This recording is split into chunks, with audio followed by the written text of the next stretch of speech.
Kulungan ang bagsak ng isang padre de pamilya at kanyang 2 anak na lalaki dahil sa pambubugbog umano sa isa nilang kaanak sa barangay Estancia, Malinaw, Albay. Pasado alas 9 ng gabi nitong Huwebes, Oktubre 2, nang arestuhin sila sa bisa ng isang warrant of arrest. Ayon kay Police Major Jason Ray Florin, nito lamang Setyembre ng pagtulungang bugbugin ng mag-aama ang biktima. Itinuturong ugat ang matagal ng di pagkakaintindihan ng dalawang panig.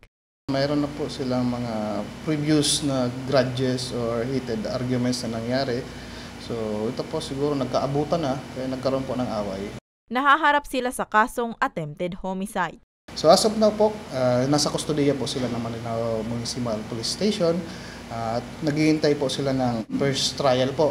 Kasi na-presenta na rin po natin sila sa korte na nandito na po sila sa amin.